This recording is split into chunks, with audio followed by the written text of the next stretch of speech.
Why are you torturing me like this? Why?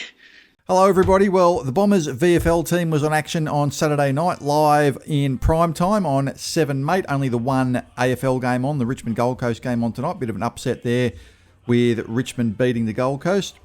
But with the Bombers VFL team in action, it was a good opportunity for us to look at some of the AFL listed players, especially with the recent Ruck injury crisis. We are the teams they don't fear. They all try their best.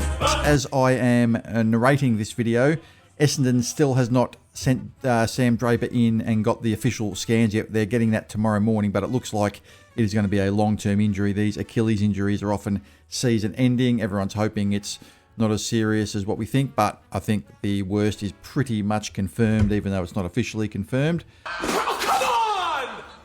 By the time you might see this video, you might already know the news, but it looks as though we're going to be without Sam Draper and, of course, Nick Bryan, possibly for the rest of the season. Certainly Nick Bryan for the rest of the season, and certainly Sam Draper at this stage for a long period of time. These things are often season-ending injuries, but what it did do was give us a little bit of a look tonight at Vigo Visentini, who is an upcoming young ruckman who was not in the picture to be playing this year at all. There are lots of players ahead of him. He's still very young and raw, and he may not play this year. But then again, depending on what happens to Todd Goldstein, who is going to be in the team now for the foreseeable future, in the senior team, that is, what happens with Vigo will be kind of interesting, because if Goldstein goes down, it might open the door for Vigo Visentini to play senior football, something that he certainly wasn't on the agenda for him this year. So who is Vigo Visentini? For those that don't know, he was a rookie elevation in 2003. He's from Brighton Beach via the Sandringham Dragons. He was born in September 2005. He's a young player, project player. He's still very raw and probably wouldn't have been in the picture to play this year at all. But I think there's a good chance now, depending on injuries, just depending on what happens with our ruck stocks. Peter Wright might do a bit of rucking. Obviously, Goldstein will play the rest of the year. So we had a bit of a look at Vigo tonight, and he actually did okay. What you're really looking for in a ruckman is that competitive instinct, that ability to really throw yourself into the contest, which he did. He had 26 hitouts, 16 disposals, 8 kicks, 8 handballs, 3 marks, and 2 tackles.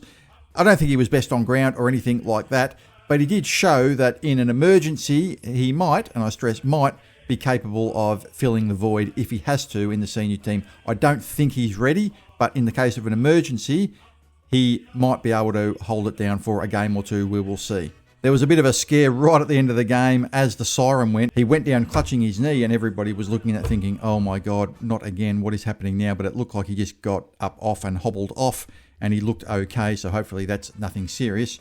But his game was a pretty handy game, and look, he didn't do himself any harm in pressing forward for potential senior selection, not this week, but maybe in the coming weeks, depending on what shape the team takes. If you like this channel, please hit the like button and the subscribe button. If you do that, it will ensure that you never miss a video. It only takes 1 second to do so. It doesn't cost any money. I would really appreciate it if you could do so. About 75% of the people watching are not subscribed. It'd be great if you could just hit that button right now. So just going through some of the Essendon senior listed players who played. Elijah Tsatas had 31 disposals, 18 kicks, 13 handballs. Importantly, he had 5 tackles. He's one of those players that looks a bit above the VFL level, but then when he gets to AFL level, he's sort of almost borderline AFL level. He's sort of in that weird matrix zone where he's sort of in between VFL and AFL in terms of his standard. I think he's an AFL player. But if you watch the game tonight, as I did, there is still elements to his disposal, his kicking, which does let him down a bit. But he had 16 clearances. So, I mean, those sort of numbers indicate that he probably should be playing in the AFL side. If you have 31 disposals, 16 clearances, 5 tackles, you're probably playing at a level that's sort of beyond the VFL level. I think if he can just sort out his kicking, he should be back in the AFL team, I would imagine, sooner rather than later. Davey kicked 3 goals. 2 of them were just walking goals where he was in the goal square and he just, kicked a goal from 1 metre out. I feel sometimes that he doesn't look for the body contact. Maybe he doesn't throw himself into the contest quite as much as he could. He's only slight. He only weighs about 74 kilograms. So I'd like to see him do that a bit more. But look, 3 goals is a good return. You can't really complain about that. Lewis Hayes, I thought, was our best player. He had 24 disposals, 12 marks, 6 tackles. What a great game he had from Lewis Hayes. And every time the ball went down there, it just looked like he was solid as a rock. He just played like he was reliable. Every time he went down there, it just looked like... he looks like a young Dustin Fletcher, I thought, a little bit, both in terms of his face and also his body shape. It just reminds me of Fletcher. Something about him, gangly sort of player. But he just looked like he was reliable, held onto the ball, didn't make any mistakes that I saw. And look, I thought he was our best player on the night. Archer Day Wicks had, to be perfectly honest, a pretty poor game. He was third emergency for the game against the West Coast Eagles, so he was, pretty close to getting a senior call-up. But it took him until the 29-minute mark of the third quarter to get a single kick. He ended up with 3 kicks for the game, all of them behinds. He's a forward-type player. He reminds me a little bit of maybe an Archie Perkins in terms of his role in the side, or what his role would likely be if he was to make the senior side. He can play better than that. That's probably one of the worst games that he's played. But look, I wouldn't judge him on that game in particular. But it's unfortunate on a prime time national TV game that he puts a bit of a shocker in there. But look, he's played some pretty good football in recent weeks. That's why he was an emergency for the game against West Coast.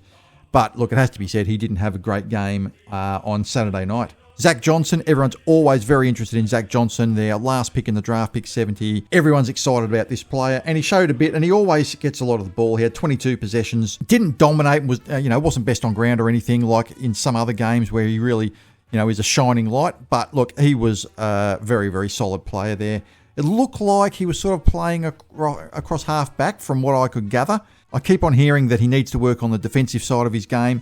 It looks like he's got the skills and the kicking skills and the running ability to make it in senior football. I really would like to see it that he gets a senior call-up this year. Brett Scott is quite famously conservative when it comes to picking his team, so it's going to be hard to get in there given that 3 rookies have already been picked this year. I hope he gets a senior call-up before the end of the year. I think he deserves it. I think it would be a good sign, and I think it would be a good reflection of his excellent form this year so far in the VFL. This was a pretty competent game from him. Laverty as well, as you'd expect, a senior player playing in the VFL, was pretty good. 22 possessions, 10 marks.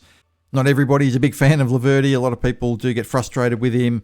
Think he's a bit of a clanger machine. I think he probably gets a bit of a bad rap. I think he's capable of holding down a spot in the seniors if someone comes out injured. At the moment, I don't think he'll get into the team, but certainly depending on player availability and who gets injured or suspended in the coming weeks, he's more than capable of filling a role in the senior team. He was pretty good tonight, 22 disposals, 10 marks. You certainly can't complain about that. Newen was pretty good as well, 20 disposals, 5 marks, 2 tackles. He's a kind of busy player, always looks like he is involved in the play. I don't think he'll be playing senior football this year or anything like that, but certainly he didn't do himself any harm with a pretty good performance on Saturday night.